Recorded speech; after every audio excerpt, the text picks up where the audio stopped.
All right, guys, welcome to the show today. Again, hunting stories that are scary. Now, this one's not really a hunting story necessarily, but has to do with the hunter and outdoors, and it's a little bit on the, you know, do I believe, not believe. But the reason this one stood out to me is because Jeff Boyer, who this story is about, was he was in the Marine Corps.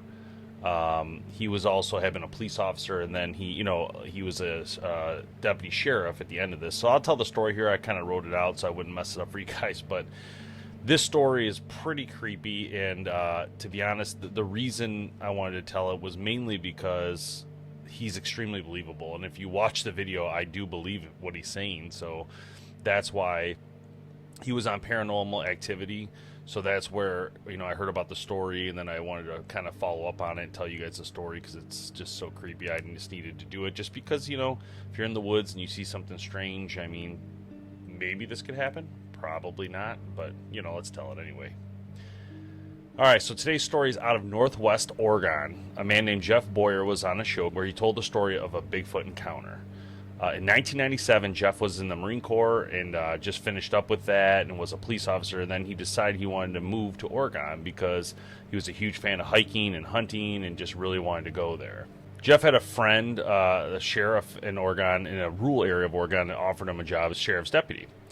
So he took the job. After being on a job for a few months, he decided to go on a hike. It was a beautiful day, and he wanted to go on a hike to visit a gravesite of a friend that was in the region and the Cascade Mountains. So the area he was going to was really hard to get to. It's a section of woods that not normal people don't actually travel to it. Really, no one travels to it. It's not a path. There's no paths or anything like that. So he was going to go off the beaten path and do it. But it was a beautiful day. He thought, I want to get outside and enjoy myself. And that day he had arrived early and started his ascent using a map. Again, being unmarked and isolated, it was a little bit hard to chart it perfectly, so he had to roughly do it, and he started walking. So he was walking for 2 hours up this mountain, and the terrain was tough, so he decided that he was going to take a break, check the map, see if there might be like a path, like a opening or something he might be able to kind of walk upward and not have to go up this rocky terrain that was just really brutal. So at that moment, he decided to take a drink of water. There was a stream had been there. You come through a clearing, there's a stream. He takes some water, washes his face. He's obviously sweating.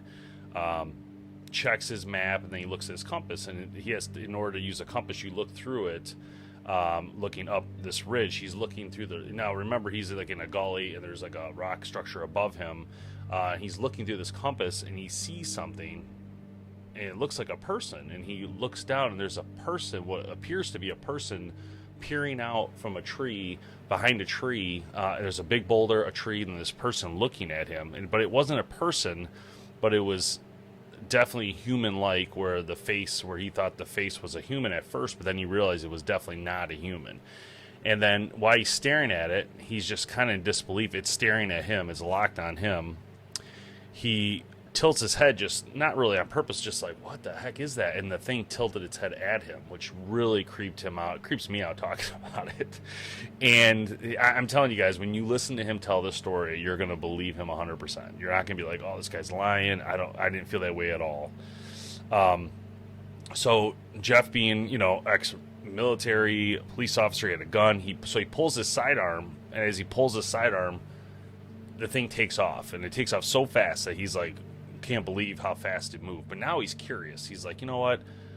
I'm not scared of that. I got a gun. I'm good. So he goes up there, and where he last saw it, and is looking for hairs or anything. Can't find anything. So he decides he's going to start walking the direction of this animal, in hopes of seeing it again, maybe getting a better, clearer picture of what he saw. But when he originally saw it, what I forgot to say was that it would have stepped out from behind the tree. It was like 8 feet tall, huge, hairy. Creeped him out so much that he drew his weapon, But at this point, it takes off. He goes up there, wants to look around, and he starts going the direction he thinks it went to see if he can get another view of it, or kind of just make sense of what it is he saw, or make sure he saw what he thought he saw. So as he's walking for like an hour, and now he's not really on his map anymore, right? He's curious, so he's just kind of walking in the direction he thinks this thing went, and then all of a sudden, he hears a loud crack off to his right, which indicates that it's circling him. So where he was following it, now it's to his right. So then he decides, now he's a little nervous. He's thinking, this thing can see me. I can't see it. I can't hear it move. This is not a good idea. This is a perfect, ambush opportunity for an animal on me. So I got to get out of here. So he starts backtracking, and he starts walking down the hill, and then he hears another crash, which now he knows it's not like, oh, a tree fell over. I mean, what's the odds of 2 trees falling in the same area? I mean, obviously, as hunters, we know around the woods, the odds of you even hearing 1 tree fall are pretty slim. So to hear a second tree was like, whoa, something's going on. And now he's realizing it's tracking him, and he's being hunted. And so now he's really creeped out, and he starts like running down this hill and trying to just take a direct path.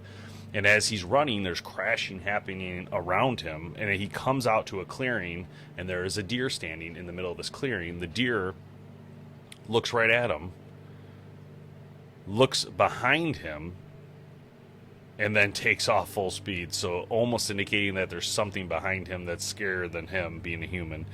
And so that creeped him out. So he's dead stop. He turns real slow, and he could feel the hairs on the back of his neck up, knowing that something's looking at him. And he looks back and doesn't see anything, but then realizes that, this thing can get me at any moment here. I gotta go. So he's just booking it, and he's still hearing snaps all the way back, pretty much to like 100 yards from his truck. And once he gets to that truck zone, everything stops and everything's gone. Because whatever it was, obviously did not want to come into the human area of where the vehicle would have been. So, anyway, this story, I know it might seem crazy because it's Bigfoot and all that, but to be honest, listening from Jeff himself, it feels very authentic and real, and it's hard to not believe it when you hear it the way that he explains it. And you can watch these episodes on YouTube and still see them, and check it out. It's also covered by a couple different scary story type shows and stuff online. But behind me, I was watching it earlier, but it's just so creepy, like listening to that, knowing that something could be watching you that you can't see, and vice versa. It's very eerie. And I know that happens a lot with like mountain lions, that they can track you and kind of go reverse mode on you and do a loop on you. But if this was something that large and that big, that would be really creepy. So again, Northwest Oregon, stay safe. Don't go in there. Don't go off the beaten path over there, man. You don't know what's going to have you hit by a tree. All right, guys. I hope you learned a little bit from this one, and I know it's a little weird, but I did want to cover it just because he is a hunter outdoorsman, and if he's experiencing this and he's believable, and I do believe him when I saw the video, it could be out there. So stay safe. We'll see you guys next time. Thanks for watching.